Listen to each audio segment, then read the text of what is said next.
The silence did not fall upon Bannack all at once like a curtain dropping on a stage, but rather it crept in slowly, like the shadows lengthening across the valley in the late afternoon.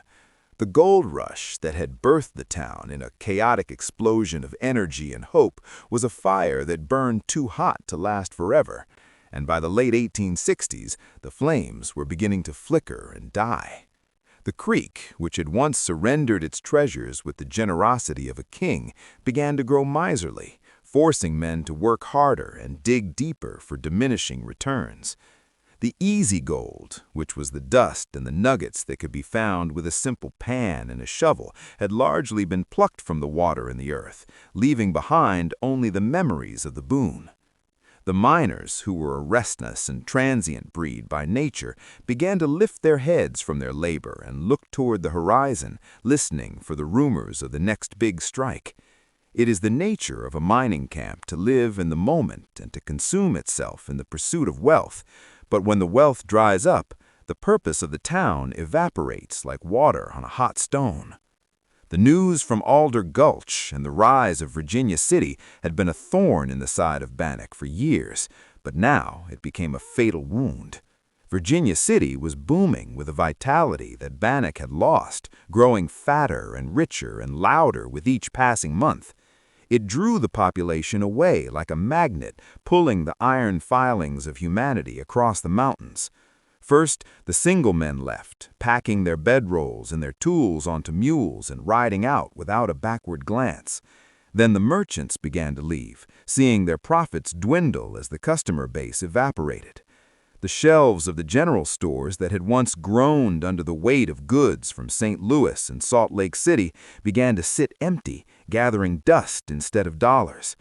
The saloons, where the fiddle music had once played until dawn and the whiskey had flowed like a river, now closed their doors early, and the laughter that spilled into the streets became a rare and ghostly sound. The architecture of the town, which had been built with such optimism only a few years prior, began to show the signs of neglect. The false fronts of the buildings, which were designed to mimic the grandeur of eastern cities, began to peel and weather under the relentless assault of the sun and the wind.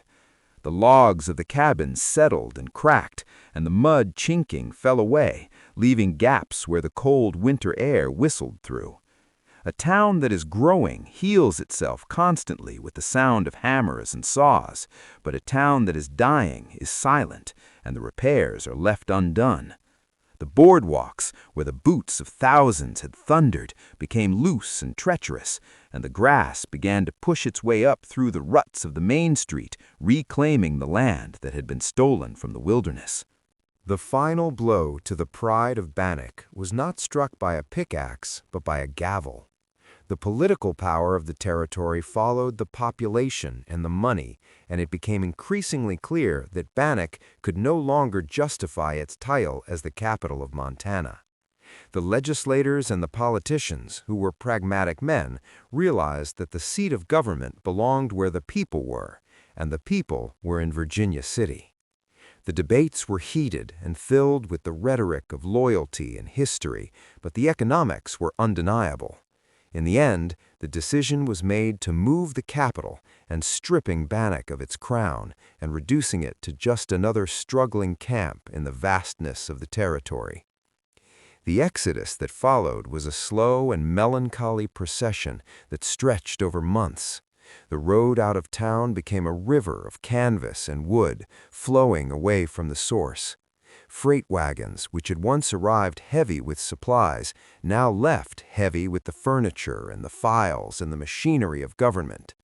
When the governor packed his bags and the official seal of the territory was placed into a trunk, it felt like the soul of the town was being boxed up and carted away. The governor's mansion, which had been the center of social and political life, stood vacant, its windows staring out like blind eyes at the dusty street. The men who had gathered there to shape the destiny of the region were gone, leaving behind only the echoes of their arguments and the smoke of their cigars, which had long since faded. For those who stayed behind, the transition was a bitter pill to swallow. These were the true believers and the families who had put down roots too deep to be pulled up easily. They watched their neighbors leave with a mixture of sadness and resentment, feeling as though they were being abandoned on a sinking ship. The social fabric of the town unraveled as the literary societies and the dance clubs and the church groups lost their members. The schoolhouse, which had once buzzed with the voices of children, grew quiet, and the teacher packed her books and moved on to a place where there was a future. The departure of the women and children was perhaps the most poignant sign of the decline, because they represented the stability and the permanence that the miners had tried to build.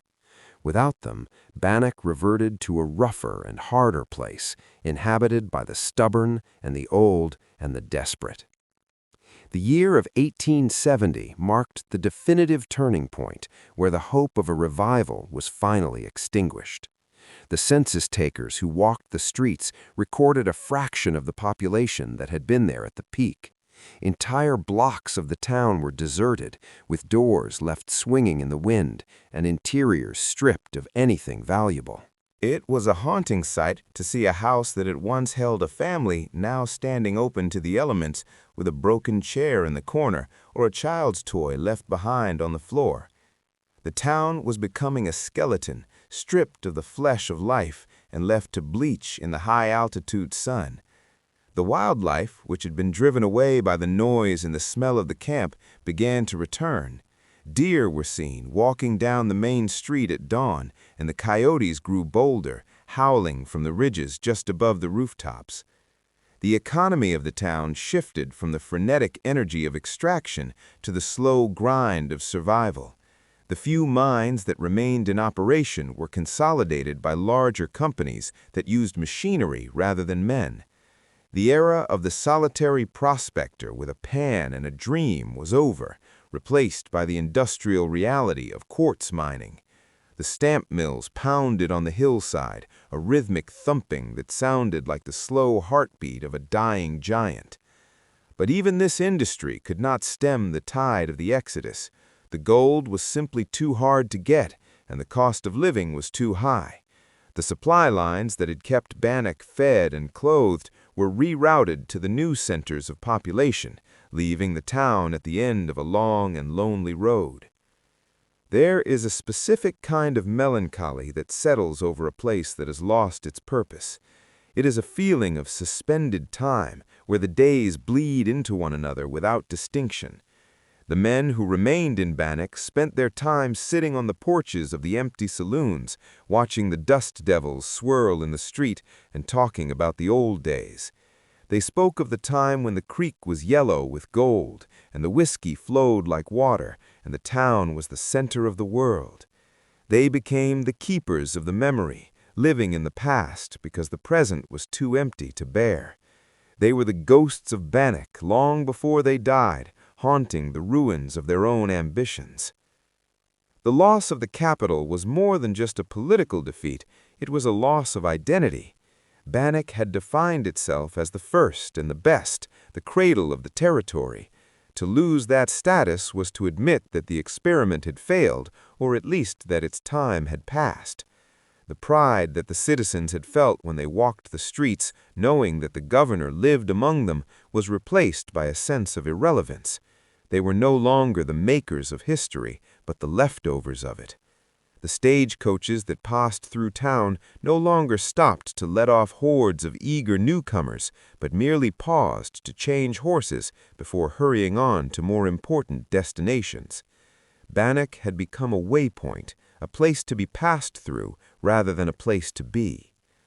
As the 1870s progressed, the physical decay of the town accelerated. Fire, which is the constant enemy of all wooden towns, claimed several buildings, leaving behind charred gaps in the streetscape like missing teeth. In the quiet evenings, when the sun dipped behind the mountains and the purple light filled the valley, one could almost imagine the town as it had been. One could almost hear the shout of a teamster driving his oxen, or the piano music drifting from a saloon, or the gavel of the Speaker of the House bringing the legislature to order. But these were just tricks of the light and the wind. The reality was the empty street and the banging of a loose shutter, and the solitude of a place that history had used up and thrown away. The exodus was complete, and Bannack belonged to the ghosts. The tragedy of Bannack was not that it failed, but that it succeeded too well and too quickly. It burned through its resources and its luck in a decade, leaving nothing for the future. It is a story that was repeated across the West in 1,000 different gulches and canyons, but nowhere was the fall from grace as steep or as poignant as it was here.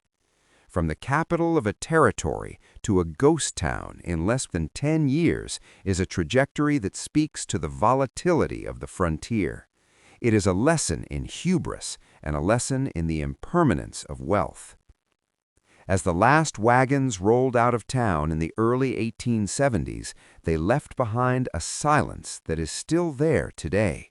It is not an empty silence, but a full one, filled with the presence of those who came and saw and conquered and then lost. The gold is gone, and the politicians are gone, and the noise of the rush is gone. What remains is the shell of a dream, standing defiant against the elements and the passage of time. The mud has dried, and the gavel has fallen silent, but the story of the Exodus remains, written in the weathered wood and the dusty glass of a town that time forgot.